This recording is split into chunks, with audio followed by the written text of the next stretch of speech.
In every generation of looter shooters, there comes a game that promises to fix everything, to finally bring balance to the grind, heart to the spectacle, and a purpose to the endless chase for numbers. The first Descendant looked like that game, a fusion of cutting-edge tech, high-octane gunplay, and sleek cinematic design. But for every spark of brilliance, there's a hollow echo. For every promise, a question that lingers. Can spectacle ever make up for soul? The first hours of the first Descendant are dazzling.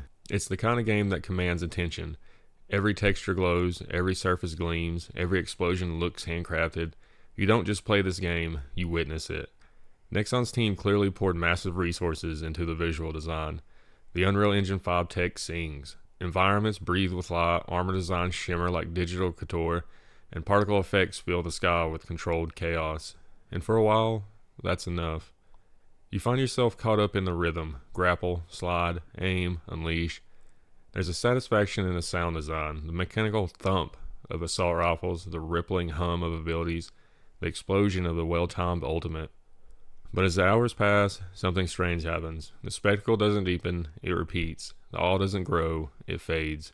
In your eyes, this world, for all its shine, is strangely lifeless. The planet where the first Descendant takes place should be unforgettable. A broken futuristic wasteland filled with ancient machines and hidden histories, but it isn't. Because beyond the stunning visuals, there's almost no sense of texture. The world is a backdrop, not a participant.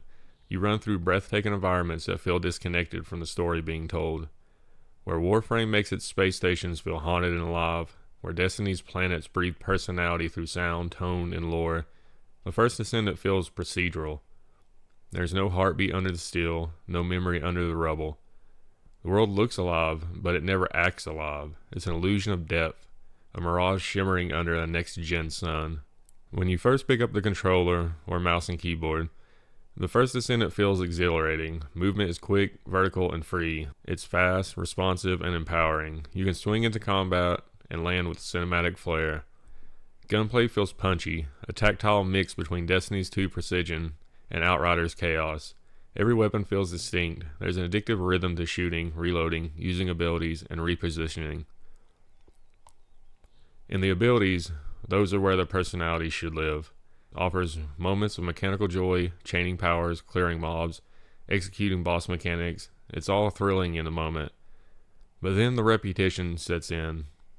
The mission repeat, the objectives blur together, the power fantasy plateaus.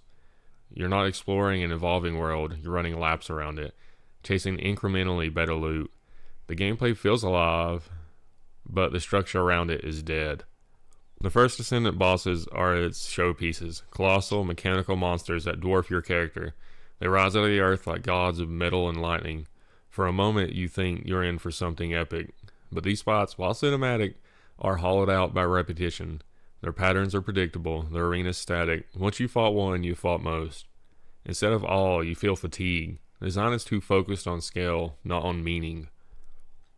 Compare that to Monster Hunter or Dark Souls, games where each boss feels like an event, a narrative in motion. In the first Descendant, bosses are more like obligations, big, loud, and empty. The Descendants themselves are the heart of the game, or at least they're meant to be. Each one is a hero archetype, a symbol of human survival, power, and evolution. They look incredible. The design work is top tier. Every character feels like they belong in a cinematic universe. Detailed armor, glowing accents, weapon flourishes. Nexon's art direction knows exactly how to make them sellable. But that's just it. They feel designed to be sold, not experienced. Their personalities are paper thin, their voice lines are generic, their stories, when you can find them, are buried beneath menus and lore snippets that fail to connect with gameplay. You don't bond with these characters, you collect them. And that's a tragedy because character-driven looter shooters can work. Destiny 2 turned its characters into myth. Warframe made its operators a mystery worth solving. But here, there's no mystery, no myth, just mannequins wearing cool armor. The game's story tries to be cinematic, but it's strangely hollow. There are moments that hint at deeper themes, loss, legacy, duty, survival, but they're drowned out by exposition and disconnected missions. Dialogue exists mostly to push you to the next grind loop. Characters talk at you, never to you. And lore, while extensive, feels disjointed, as if written in fragments by different hands. There's no central emotional thread, no reason to care. The world might be ending, humanity might be on the brink, but you're too busy managing crafting resources. Now we get to the ugly truth. The first Descendant is a free-to-play game, and that shapes everything. Progression isn't just gameplay design, it's economic design. Every system feels engineered to stretch your patience, not reward your time. Want to unlock a new Descendant? Grind materials, craft components, wait for timers, like 13 hours just to play it, even though you crafted all the materials for it. Or you can pay to instantly be able to play the character you already grinded for. Want to upgrade a weapon, farm currencies, enhance modules, repeat missions? Is the game designed to make you stay, not to make you feel? The psychological structure is clear. Pay enough to hit frustration, then realize convenience has a price. That's not player respect, that's manipulation. And it's exhausting. The first Descendant doesn't need to rely on that. It's good enough to stand on gameplay alone, but it doesn't trust itself to. The result is a treadmill disguised as a journey. You're moving constantly but going nowhere. Power doesn't feel earned, it feels rented. Each upgrade is a temporary reprieve before the next grind wall, and after enough cycles you stop feeling progression altogether. That's the paradox of the first Descendant. It's both too generous and too stingy. It showers you with explosions and upgrades, but withholds real evolution. It's a loop that feeds the hands, not the heart. By now, the pattern is clear. The first Descendant is a beast in style, but a novice in soul. Everything about it screams, "Look at me!"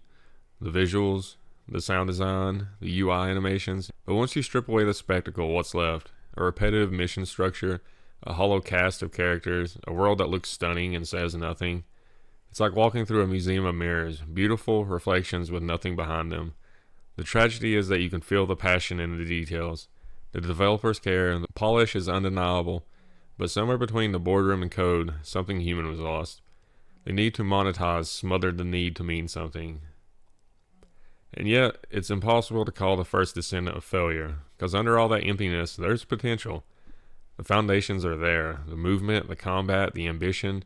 If Nexon learns from this, listens to feedback, and reinvests in meaning, this game could evolve into something. The first Descendant isn't just a game, it's a mirror of modern AAA design, a reflection of an industry torn between artistry and monetization. It's proof that technical mastery doesn't guarantee emotional connection, that next-gen graphics mean nothing if the world they depict doesn't feel lived in. It's also a warning that players are starting to see through the illusion. The age of infinite grinds and endless currency is wearing thin. And if Nexon and others like it don't evolve, they'll end up creating games that look flawless and feel forgotten. There's a kind of sadness in games like this, because you can see what they wanted to be. You can almost touch it. A universe filled with legacy, emotion, mystery. A story about what humanity passes down when everything else falls apart. But right now, the first Descendant doesn't descend from greatness. It descends from the market. From design documents built around retention charts instead of resonance. And maybe that's why it feels so haunting. Because it's not bad. It's just empty. It's the kind of emptiness that echoes, the kind that reminds us of what happens when ambition loses sight of artistry. Every looter shooter promises eternity, endless power, endless progression, but the real magic isn't in the grind, it's in the moments that make it better. The characters we care about, the worlds that feel alive, the meaning behind the mission. The first Descendant has everything it needs, except the thing it can't buy, a soul. And maybe, in time, it'll find one.